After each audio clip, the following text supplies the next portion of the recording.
झटके पर झटके लगे, बागी ठोके ताल। झटके पर झटके लगे, बागी ठोके ताल। हार क्या मिली हो गया टीएमसी का बुरा हाल। हार क्या मिली हो गया टीएमसी का बुरा हाल। झटके पर झटके लगे, बागी ठोके ताल।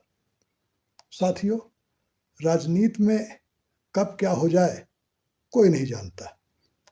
और देखिए कि बंगाल में चुनाव में हार मिलते ही अब ममता बनर्जी को झटके पर झटके लग रहे हैं। एक और तो राष्ट्रीय महासचिव टीएमसी के अभिषेक बनर्जी, उनके भतीजे पर हमला हुआ, और एक दूसरे सांसद कल्याण बनर्जी पर हमला हुआ, और इसके बाद अब टीएमसी पर ही धावा बोल दिया बागियों ने।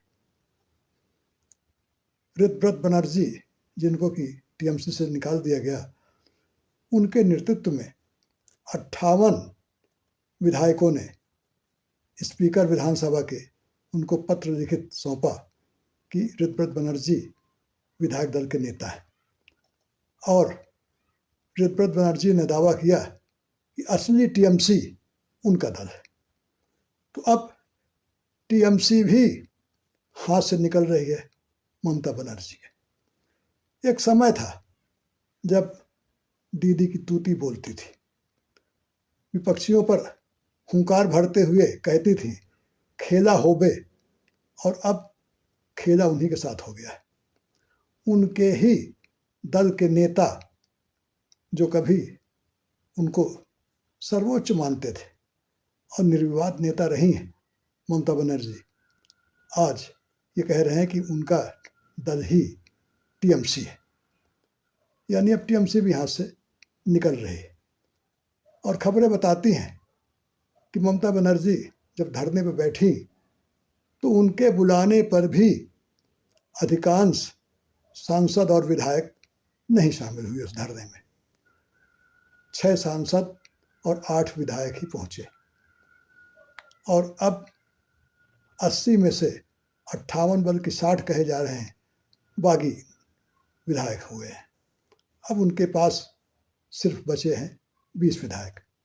यानी अब तो विपक्ष का दर्जा भी ममता बनर्जी की टीएमसी को मिलने वाला नहीं। और देखिए किस तरह से महाराष्ट्र की कहानी बंगाल में दोहराई जा रही है। ये दल बदल विरोधी कानून से बचने के लिए 2/3 विधायकों का समर्थन चाहिए, तो इस तरह से 54 होते हैं, जबकि 58 नहीं 60 का समर्थन दावा कर रहे हैं बागी लोग कि उनके साथ।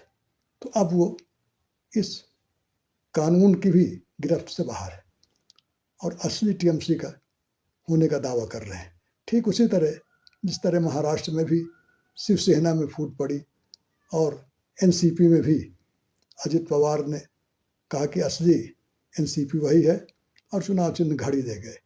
इसी तरह शिवसेना का भी चुनाव चिन्ह एकनाथ शिंदे ले गए असली शिवसेना कहकर। और देखिए अब यही हाल दिखता है टीएमसी का। और देखिए अब राहुल गांधी किस तरह से ममता दीदी की मदद कर पाते हैं, यह तो समय ही बताएगा।